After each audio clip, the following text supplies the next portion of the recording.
New builds. I'm definitely not in a new build right now. I mean, look at the state of this place. Should you invest in new builds? Let's talk.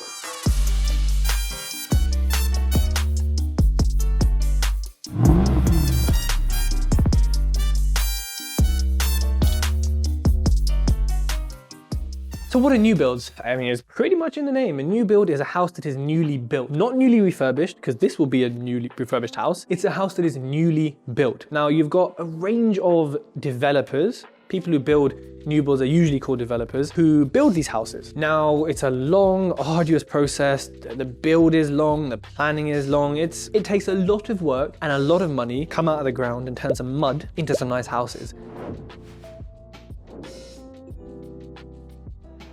I don't like new builds. I like the concept, of the kind of new build estates they create and how nice they look and the fact that everything is new and it's plumb and it's square, which, this isn't. I prefer the character, but I like the concept of them. What I find is, though, that most new build developers, and particularly the big new build developers, they just don't do things properly. They don't tank the bathrooms. They don't use hardy backer boards. They use cheap carpet. They don't plaster things properly. Things fall apart. Things are just not done properly. And there's loads of examples online, loads of, companies, I won't say any of them, you know who you are, who, and it's the biggest ones, I think in particular, who just have really crappy quality homes, but they charge a premium for them. I have a bias clearly against new builds. Now, the first reason for being against new builds is the fact that they cost so much, but I personally think a lot of them are just not very well built. You might say, oh, well, I've got that NHBC 10-year warranty thing, they'll protect me. Yeah, it's an insurance, it's a warranty. You're gonna have some protection, but developers are always gonna fight it. There's always gonna be some issue. New builds from smaller developers, like the kind of people in the community, and they look good, and they have good build quality. But obviously, like anything produced at mass scale, it does decrease. So you're buying it to live in. This video actually potentially is gonna be useful as well. But as an investment, if you got a house like this, old Victorian house or whatever, and did a refurb and tanked the bathrooms and fitted everything square and did it right and still obviously kept the features where you can, sometimes it will last longer. But then of course, I'm doing one of these, right? New build developers are building 6, they're building 100 at one time. So first thing is the quality, and it's hard to tell because everything looks really nice show home furniture, everything looks great. Oh yeah, it must be good. There's no pictures of the refurb. They don't, show their progress on Instagram, do they? So you're not gonna be able to see the back end like you kind of are with me actually, and with investors and developers like me, smaller investors and developers. The second thing is there's this theory which, is based on maths, I'm sure it's not even a theory, I'm sure it is reality, that you buy a new build for 100 grand. Its actual price when you bought it, its real value is probably 95, 92, right? But you bought it for 100 because that's the price and it's a new build. It's got a premium on it because it's just been built, right? And well, there's only X many new builds, so supply and demand, people love it.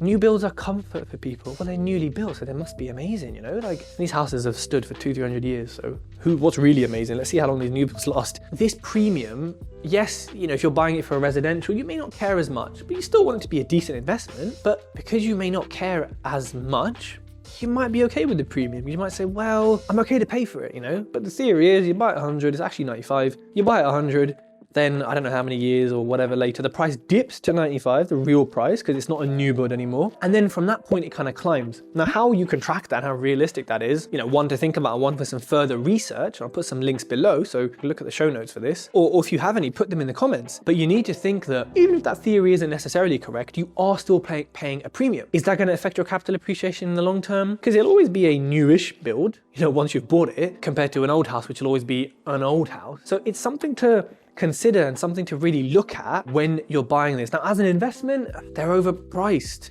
They're at the top end of the market. How is that a good investment for you? It's not.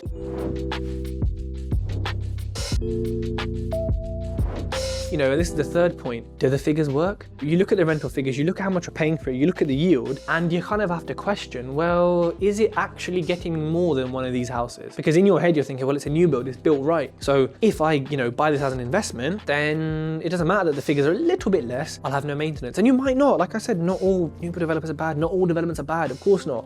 There's plenty of bad examples. Now, the numbers is probably the biggest point to expand on here because you're not doing a refurb in a new build. By the way, there might be some deals to be had off plan. I don't do that, I don't specialize in it, so I can't talk about it, but something to look at. You might get a discount off the premium, which might help. Now, when it comes to the figures of it, you're going to get a kind of standard buy-to-let yield. I know some developers offer guaranteed yields, whatever that means, 6, 7, 8%, whatever. I don't really look at yields, I look more at return on cash left in. But here you're buying it with a 25% deposit. So, your cash left in is the deposit. You need to look at the return on that. In this case, it may not be too bad compared to a kind of older house. Probably get slightly less because you're paying a premium in terms of the percentage return. It won't be huge, but the huge difference comes when you buy a BRR, a buy, refurbish, refinance. Because you're gonna buy a shithole, you're gonna do it up, you're gonna pull most of your money back out, and what's left in is going to be way less than a 25% deposit, because then why would you do it? It'll be a 10%, 5%, even less, or none, right? If you can secure a good enough deal. Then what? Your return on money left in is huge, because your deposit has halved, in terms of what's left in, or there's nothing left in, or it's a couple of grand. And in that case, you've kind of effectively created a new build because you've got new boiler, new electrics, new everything. So therefore, yes, you've had to do so much more work, right? And I'll get to that. But the figures are going to be 10x, potentially what you were getting before on your money left in.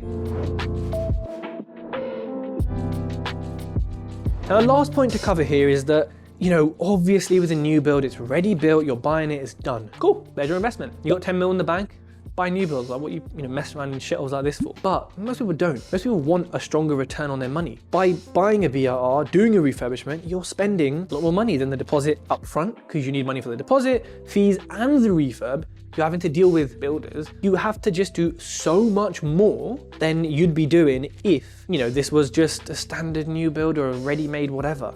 Now that is something to seriously consider, because it's not easy. There's a lot of work to do. This is a £56,000 refurbishment. Fire damage, like 170 square meters, basement, loft room. This is big, right? Taking 14 weeks, costing that much. Is it worth it? Yes. I'm flipping this, so it's different, You can't really flip a new build until later in the future when you've had slow capital appreciation. It's not really a flip then, it's just you've sold it later. With one of these, it's a lot of work. It's a lot of stress. There's a lot of things you've got to deal with that you may not want to, and you may not have the time for. So consider all those 3 or 4 points that I took you through there, because it's an investment, and any investment should be considered. This is not financial advice, but any investment you make, you need to consider fully. You need to do your research on this, right? Do not just jump in. Something you should jump in on though is that subscribe button. So hit it right now, hit like and share this with your friends, and leave a comment below if you've bought a new build or if you're gonna buy one, or what your thoughts are on new builds.